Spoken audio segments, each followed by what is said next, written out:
할렐루야. 오늘 수요 저녁 기도에 나오신 여러분을 진심으로 축복합니다. 오늘은 사순절의 시작인 제수요일입니다. 한국에서는 보통 사순절의 마지막 주간인 이 고난주간을 가장 큰 비중을 두는 그런 경우가 많지만, 미국의 경우에는 교파를 떠나서 이 제수요일에는 함께 모여 예배를 드리고 이마에 재를 가지고 십자가를 그리면서 사순절을 시작한다고 합니다. 왜냐하면 이 재는 구약시대 때부터 참회와 회개를 상징하기 때문입니다. 뿐만 아니라 이 재는 인간의 유한한 삶을 상징합니다. 아무리 긴 가지라 할지라도 불에 타다 보면 나중에는 없어지는 그런 이 유한한 삶을, 바로 인간의 삶을 나타낸다는 것입니다. 그래서 이 제수요일에 우리가 유한한 존재라는 것을 다시 한번 깨닫고 우리가 죄를 회개하며 사랑하는 하나님께 돌아오는 사순절의 시작 예배가 되기를 간절히 소망합니다. 비록 우리는 죄를 가지고 이마에 십자가를 그리진 않지만 사순절을 통하여 다시 예수님께 돌아가겠다고 결심하는, 그래서 일평생을 예수 그리스도를 닮아 살아가는 우리 모두가 되기를 간절히 축원합니다. 저희 둘째가 설 연휴 동안에 외삼촌을 만날 날을 간절히 기다렸습니다. 이유는 오랜만에 만나는 외삼촌은 항상 자신이 원하는 장난감을 사주기 때문입니다. 그런데 장난감을 못 사게 하는 사람이 있습니다. 바로 접니다. 왜냐하면 지방 목사님이 자신 자녀들이 가지고 있던 놀던 이런 장난감들을 많이 주셨습니다. 그래서 제가 이제 장난감을 웬만하면 못 사게 하는데, 드디어 외갓댁에 가게 되었고 둘째가 아내에게 묻습니다. 아빠는 대전 할머니 댁에 같이 안 가지? 아내가 아빠도 같이 가는데? 라고 하니까 실망을 합니다. 아빠가 없어야 외삼촌한테 말하는데 자신의 계획에 차질이 생긴 겁니다. 외갓댁에 도착하니까 할머니 방에 들어가더니 나오질 않습니다. 아내가 들어가서 물어봤습니다. 너 왜 안 나와? 그랬더니 외삼촌에게 장난감 얘기를 꺼내야 되는데 아빠가 거실에 있어서 얘기를 못한다고 엄마한테 몰래 외삼촌한테 가서 얘기해달라는 겁니다. 그 모습을 보고 온 가족이 한바탕 웃었습니다. 그래서 제가 리온이를 불렀습니다. 너 큰 거 사달라고 하면 안 돼? 그랬더니 리온이가 조금 큰 거 사달라고 한다고 합니다. 그렇게 외삼촌과 마트를 다녀오더니 손에는 이름도 긴 파워레인저 다이노포스 푸테라오돈이라는 장난감을 가지고 얼굴에는 미소를 가득한 상태로 돌아왔습니다. 이모가 리온에게 묻습니다. 너 이모가 좋아? 외삼촌이 좋아? 당연히 외삼촌이 좋다고 합니다. 이번에는 아빠가 좋아? 외삼촌이 좋아? 라고 물으니까 리온이가 외삼 하다가 그 순간 아빠라고 이렇게 얘기합니다. 요즘에는 컸다고 아빠가 좋아 엄마가 좋아 하면 이제 아빠 엄마라고 이렇게 대답합니다. 나름의 지혜를 터득한 겁니다. 인간의 지혜는 조금씩 성장합니다. 그러나 하나님의 지혜와는 비견할 수 없습니다. 오늘 본문에 보면 예수님을 상대로 바리새인과 헤롯 당원들이 찾아와서 질문을 또 대답을 주고받는 장면들이 나옵니다. 그리고 마지막에 바리새인들은 예수님의 말씀에 매우 놀라워합니다. 여러분, 그런데 여러분 오늘 이 본문을 읽고 여러분 놀라웠습니까? 여러분, 우리가 놀랍지 않은 것이 더 놀라운 겁니다. 여러분, 우리는 본문을 읽고 놀라움이 없었습니다. 그러나 왜 바리새인들은 예수님의 가이사의 것은 가이사에게, 하나님의 것은 하나님에게 바치라는 이 말을 듣고 그들이 놀라워했을까요? 오늘 말씀을 다 듣고 난 후에는 우리 모두가 다 함께 놀라워지기를 주님의 이름으로 축원합니다. 오늘 본문을 살펴보기에 앞서 바리새인에 대해서 좀 더 자세하게 알아보도록 하겠습니다. 원래 바리새인들은 구약에는 없던 이름입니다. 그 명칭이 구약에는 나오지 않습니다. 그러나 어떻게 신약에 등장하게 되었을까요? PPT 화면을 잠깐만 띄워주시기 바랍니다. PPT 화면은 보면 이스라엘이 바벨론 이후에 계속해서 다른 나라의 지배를 받았던 것입니다. 페르시아에게, 또 그리스의 알렉산더가 죽은 이후에는 프톨레미 왕조와 또 셀레우커스 왕조에게 계속해서 지배를 받습니다. 다시 이제 화면 돌려주셔도 됩니다. 유대라는 이 작은 나라는 여러 나라에 의해서 통치를 받게 됩니다. 우리 민족도 일본의 통치를 받아봤었기 때문에 이 유대의 슬픈 역사에 조금은 더 이해할 수 있습니다. 우리나라의 경우에 이 고종이 러시아 공간으로 옮겨졌던 이 아간파천 이 사건에 당시 이 대신들은 친러시아파, 친청나라파, 친일본파 이렇게 나누어져서 서로 기득권을 쟁취하려고 싸움을 벌였습니다. 그때 고종이 대신들을 향해서 이런 말을 했다고 합니다. 지금 그대들은 누구의 신하들입니까? 여러분, 유대 사회는 어땠을까요? 그들도 마찬가지였습니다. 신구약 중간사라고 불렸던 이 400년이란 이 기간 동안에 다른 나라의 통치 아래 있으면서 그들도 여러 갈래로 나눠지게 되었습니다. 그렇다 보니 그들을 지배하는 권력에 따라서 종교의 권력도 좌지우지 되었습니다. 심지어 대제사장은 구약시대에는 하나님의 종으로서 기름 부음을 받았던 사람인데 어느덧 정치 권력자들에 의해서 임명되고 또 그들의 꼭두각시로 신분이 전락되고 말았습니다. 유대사회의 아까 그 셀레우커스 왕조가 이 통치하던 그때에 안티오코스 4세가 왕이 돼서 이제 유대를 통치하던 그때였습니다. 젊은 안티오코스 4세는 그의 눈에 유대 민족은 유별났고 그들의 전통만을 준수하고자 하는 그 유대인들이 마음에 들지 않았습니다.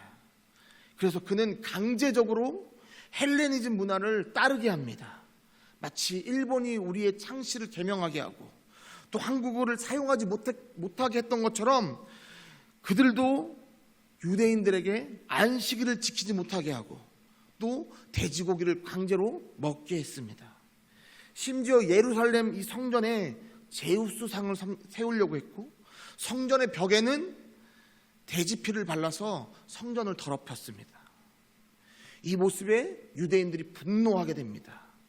그리고 그들은 광야로 나가서 반란군을 조직하고 무려 25년간 셀레우커스 왕조와 전쟁을 벌입니다.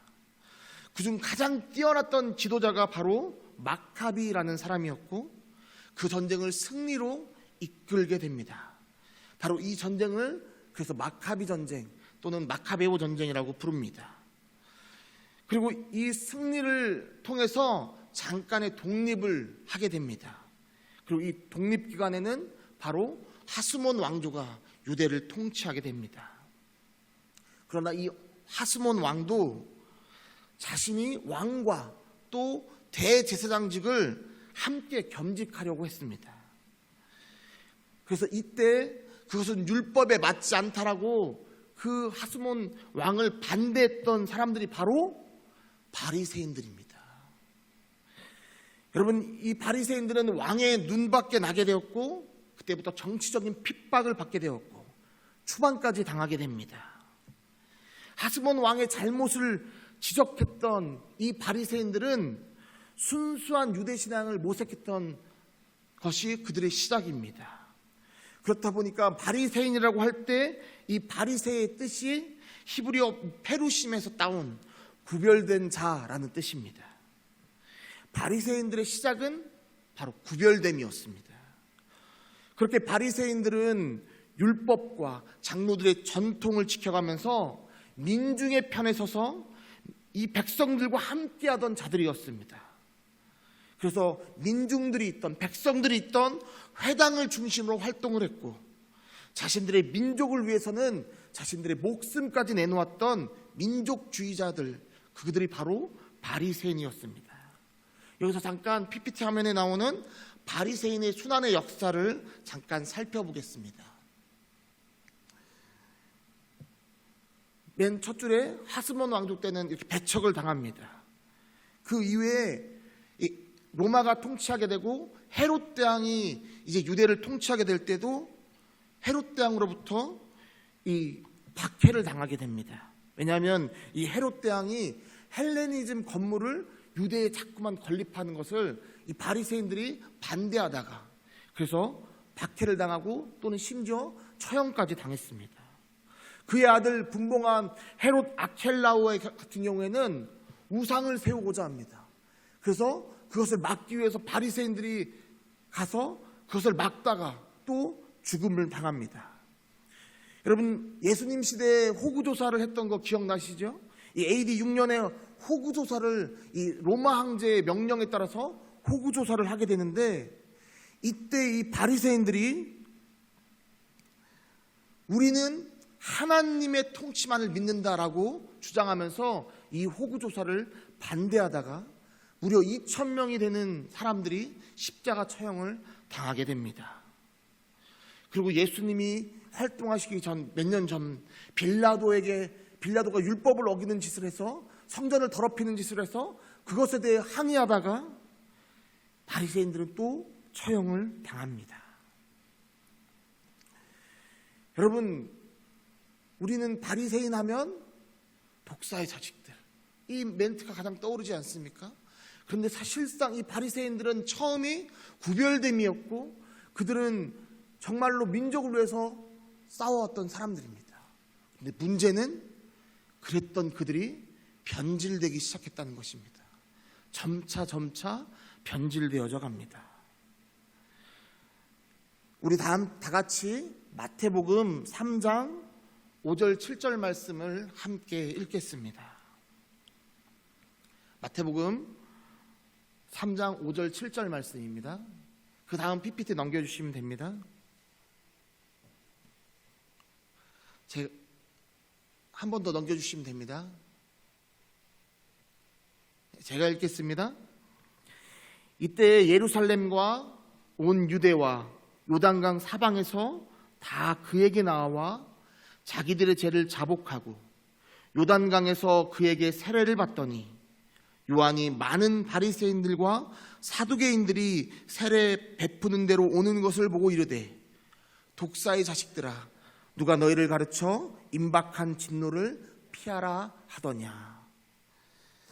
세례 요한이 사람들에게 회개하라고 외치면서 죄를 자복하는 자들에게는 세례를 베풀 때 수많은 군중들이 세례 요한이 있던 이 요단강가에 모이기 시작합니다.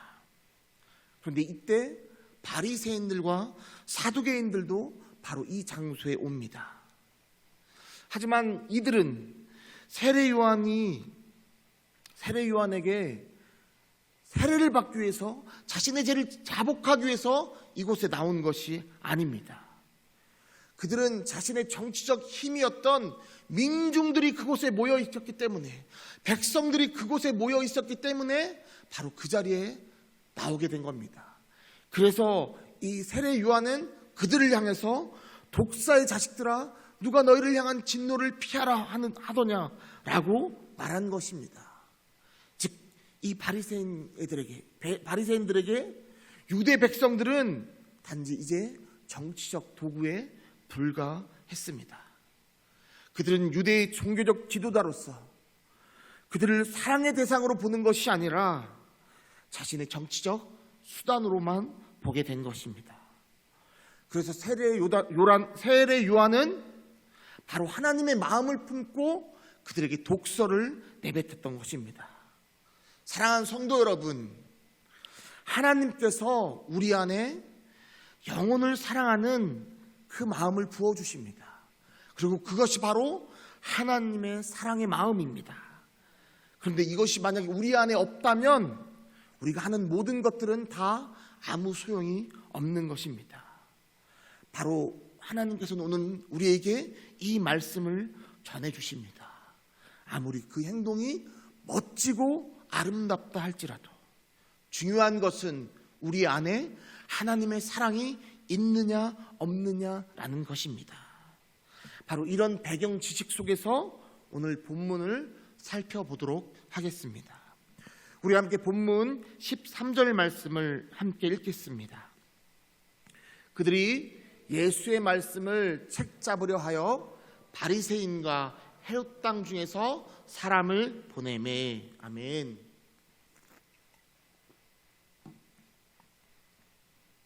이 13절에 등장하는 바리새인과 헤롯 당원들은 서로 적대적인 관계입니다.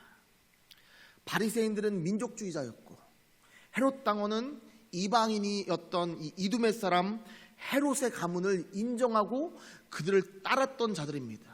따라서 이 둘은 함께 할 수가 없는 서로 적대적인 관계였습니다. 그러나 그들이 한 가지 목표를 두고 힘을 합칩니다. 바로 예수님이 하시는 말씀을 가지고 예수님을 곤란하게 만들어서 예수님을 죽이는 것, 그것이 그 둘의 공통된 목적이었습니다. 왜냐하면 민중의 지지를 자신들이 받아야 하는데 목수의 아들인 예수가 갑자기 나타나서 자신이 하나님의 아들이라고 외치면서 그들의 인기를 다 가져가는 것을 보면서 자신들의 정치적인 힘을 빼앗아 간다라고 보았기 때문입니다.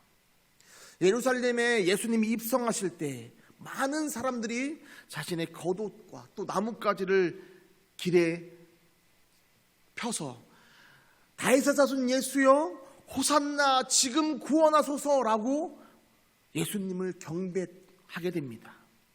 바리새인들은 자신들의 정치적 수단인 민중이, 이 백성들이 예수님을 향하자 그들은 예수님을 잡고자 했으나 오히려 민중이 두려워서 감히 예수님을 잡을 수 없게 됩니다. 우리 12절 말씀 함께 읽겠습니다. 그들이 예수의 이 비유가 자기들을 가리켜 말씀하신 줄 알고 잡고자 하되 무리를 두려워하여 예수를 두고 가니라.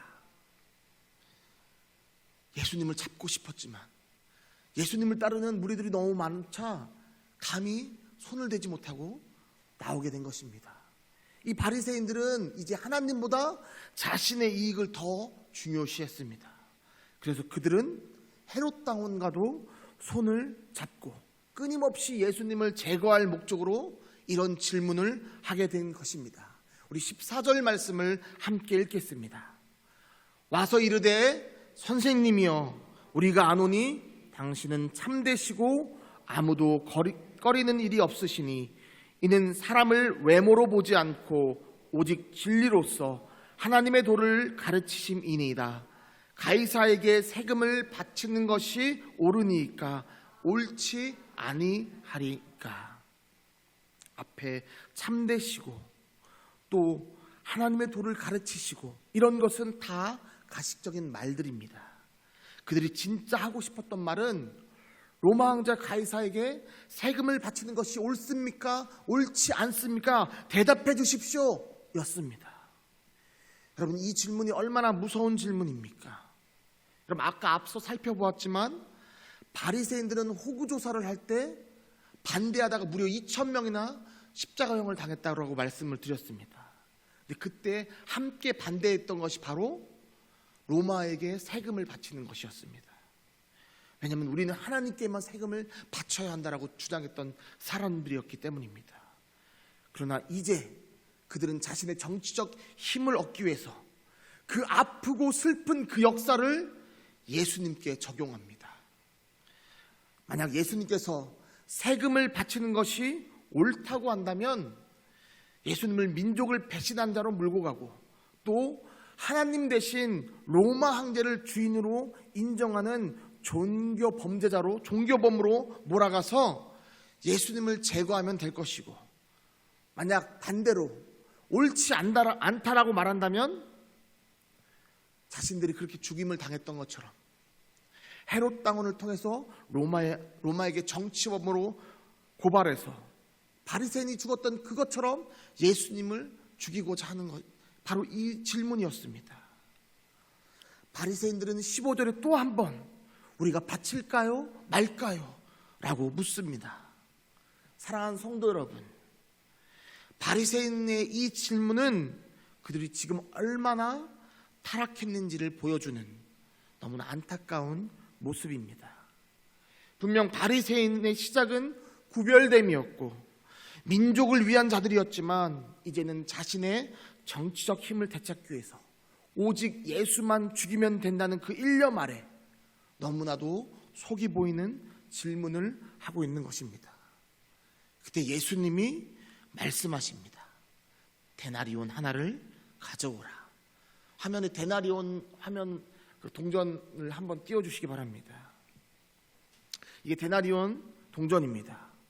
화면에 나오는 이 데나리온을 보면 동전 앞면에는 황제의 얼굴이 그려져 있습니다. 그리고 거기에는 가이사르 아우구스투스 티베리우스라고 적혀 있습니다.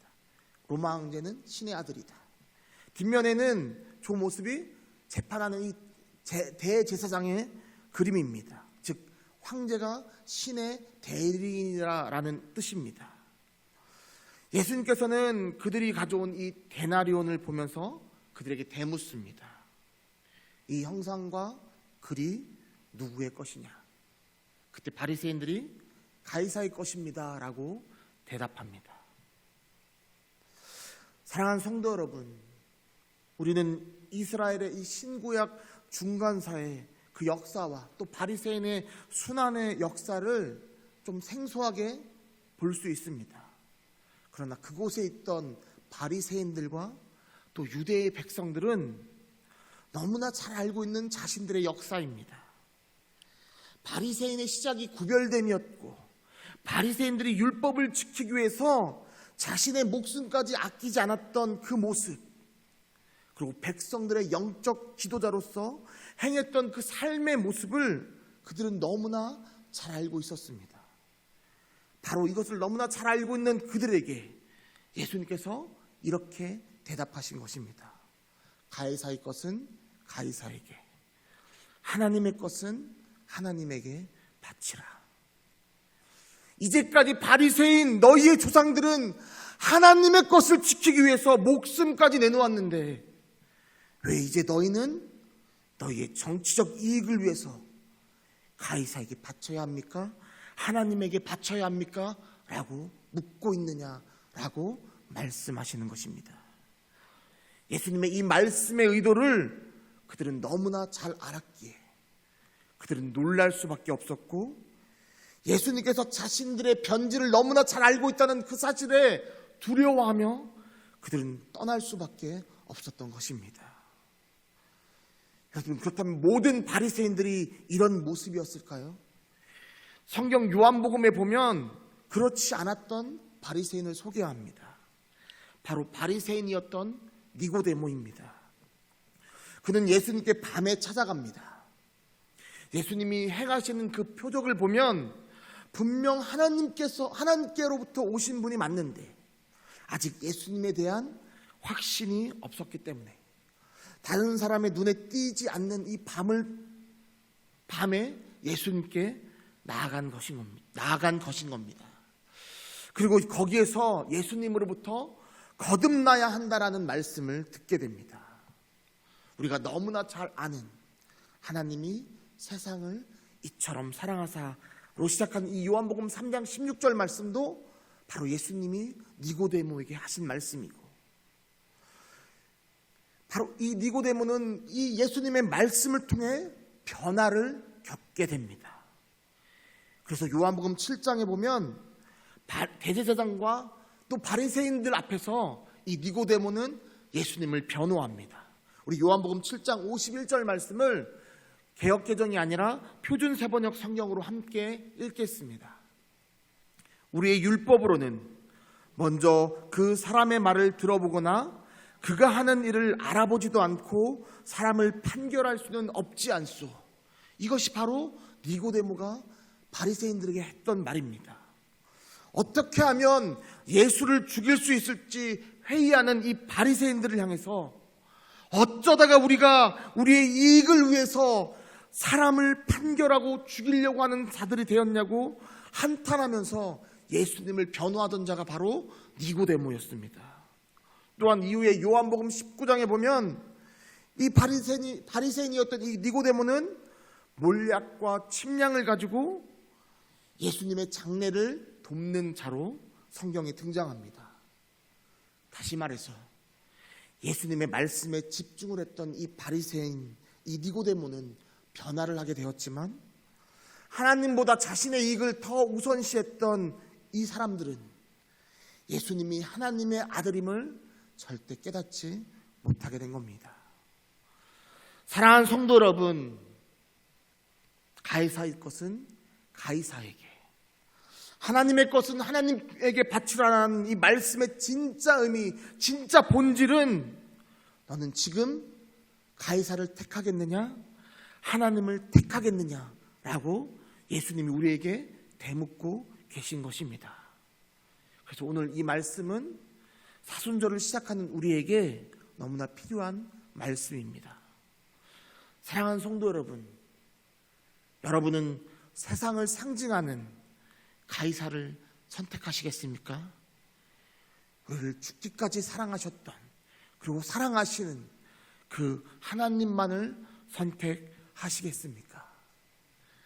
바라옵기는 이 말씀의 본질을 깨닫고 그 의미를 잘 묵상하여 오직 하나님만을 택하겠다고 고백하는 우리 모두가 되기를 간절히 소망합니다. 그리하여 이 사순절 기간 동안 회개의 축복이, 또 우리가 다시 세워지고 영의 눈과 귀의 말이 열려지는 우리 모두가 되어지기를 주님의 이름으로 간절히 축원합니다.